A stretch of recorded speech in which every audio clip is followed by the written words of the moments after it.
check of your morning forecast in the Air Right Heating and Cooling Weather Center finds a partly sunny day ahead and a high of 81. Get the latest weather, traffic, and news updates online at 560theanswer.com.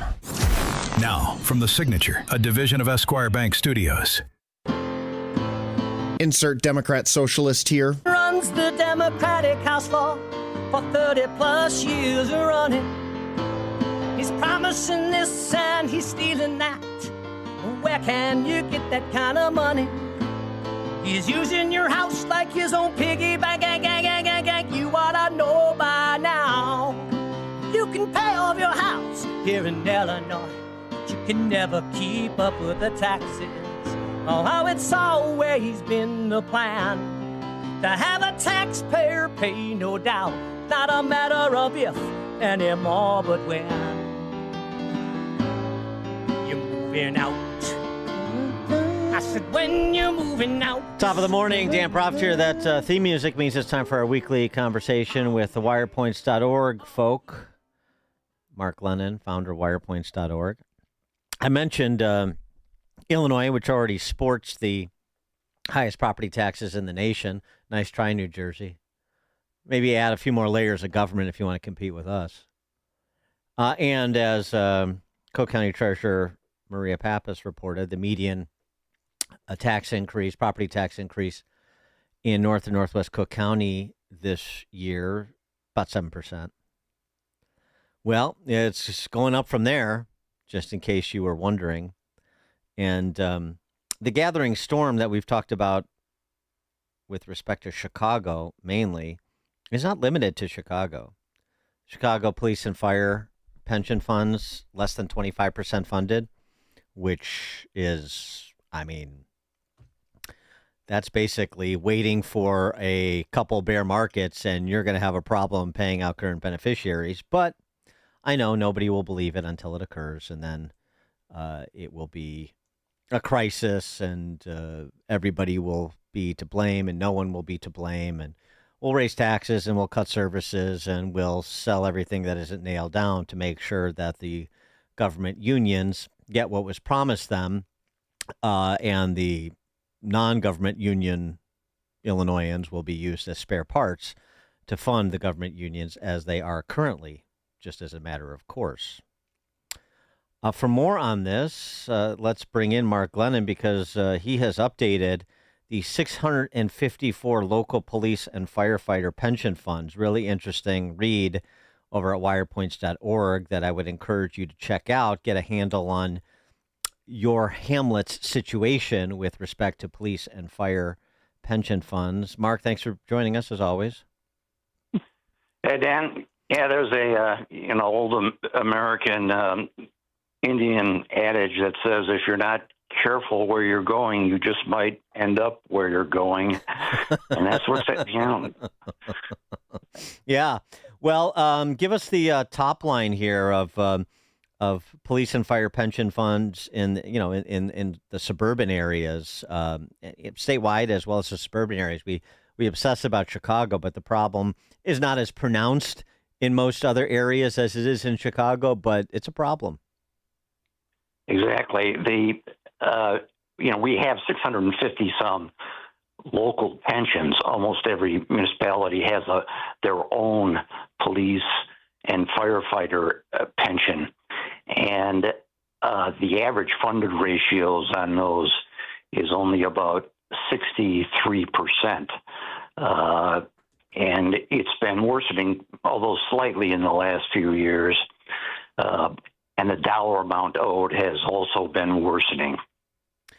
This is according to two comprehensive studies that look at all 650 pensions and give details on each of them. Well, 63% funded, that sounds pretty good. Well, you stumbled over what adjective to use for describing the city pensions, but you can really do that for a 60% funded formula, too.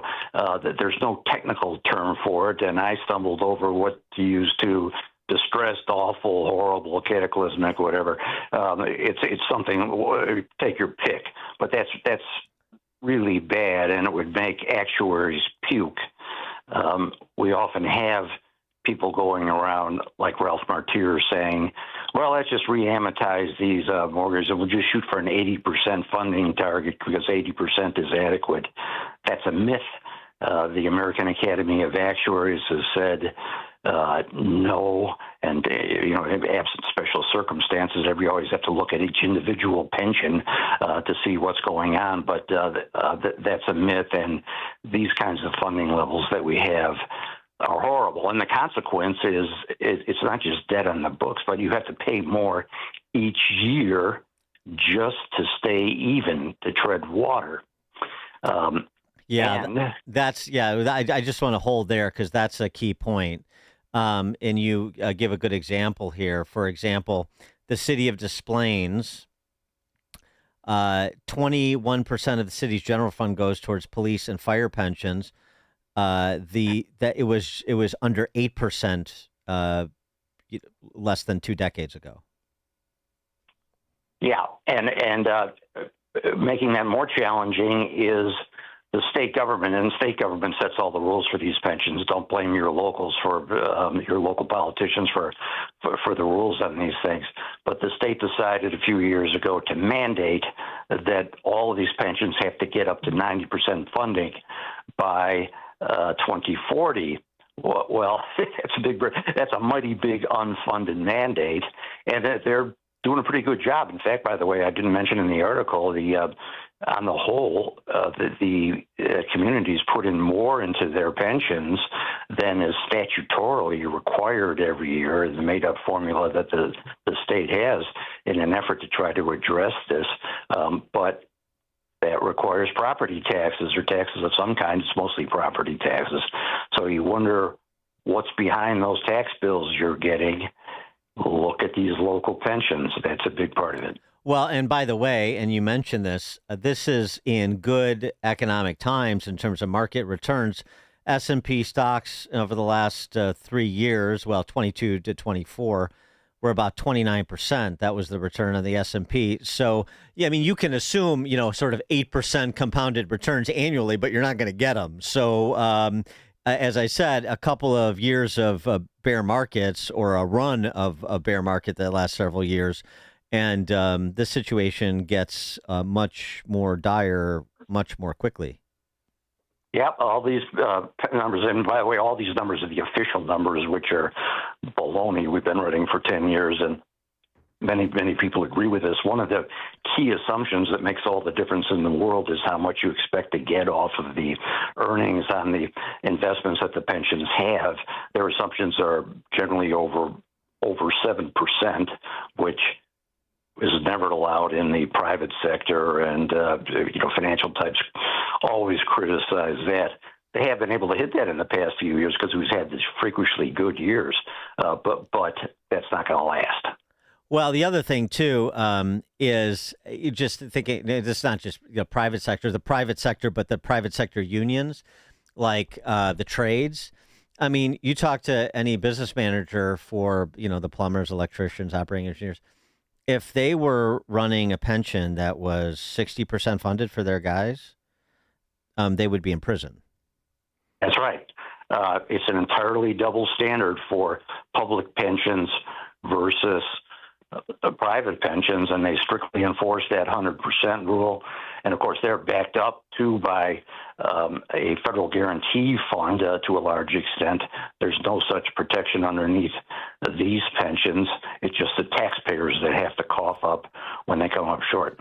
Well, and the other thing here too is you gave some examples. These mid-sized urban centers around the state that are atrophying and have been for some time, the Decaturs and the Rockfords and even the Springfields.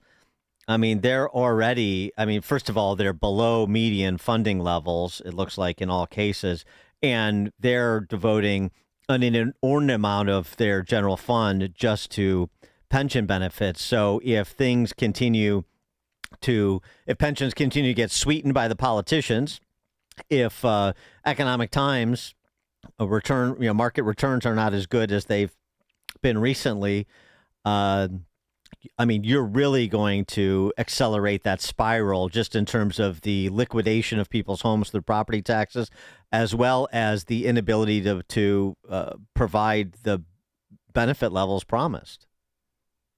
Yeah, and the city of Springfield has actually devotes its entire property tax collection to pensions. The rest of the city government has to live off of other taxes that they raise, and that's important here too.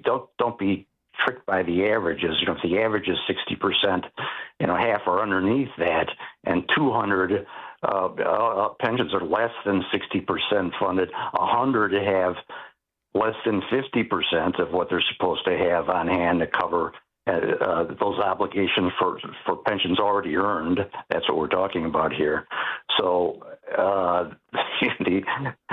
again, don't be tricked by the averages. The bottom half of these folks are in, again, pick your own adjective, horrible, catastrophic, bad shape. And we just had Reason Foundation do a 50-state study, and the state with the worst debt per capita was Illinois. And correct me if I'm wrong, but that was just looking at state obligation, as it wasn't looking at these local police and fire pension obligations, correct? That's right. So this is another $15 billion in unfunded liabilities at the local level, in addition to the, depending on whose math you believe, 250 billion in unfunded liabilities at the state level. That's right. They found that just at the state level, the debt to asset ratio is kind of off the charts for Illinois, 270% or something. And that can't be said often enough, Dan, that we're talking about a consolidated crisis that we face here between the state government and the municipal government, because a lot of these obligations are shared. They're always going back and forth about who's going to pay for what, the unfunded mandates. Taxpayers, they get it all goes to the taxpayers, so it's really one pot that we're talking about.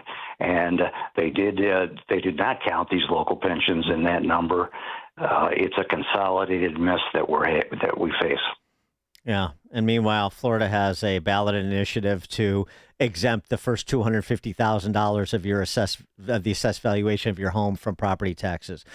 Two states going in opposite directions at a remarkable pace.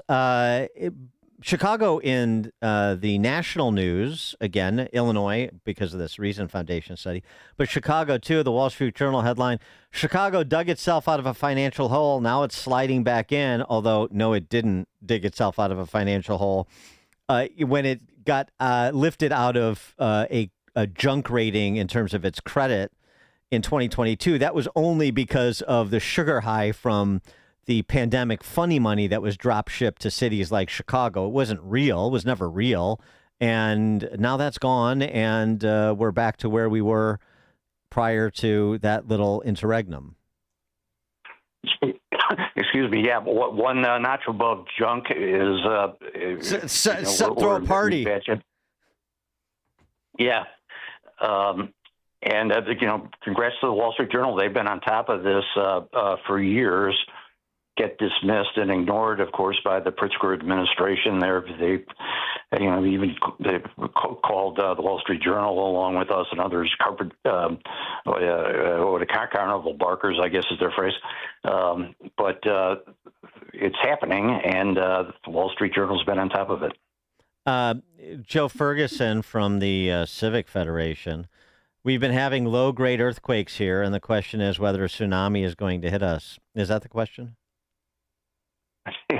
The low-grade earthquake, in my opinion, happened in about 2002. After the tech bubble crashed, you could see in the numbers where things were pointing, and the alarm bell should have gone off then. Had we acted decisively, then we could have headed this off. And by 10 years later, it had become a crisis that was difficult to see any resolution to.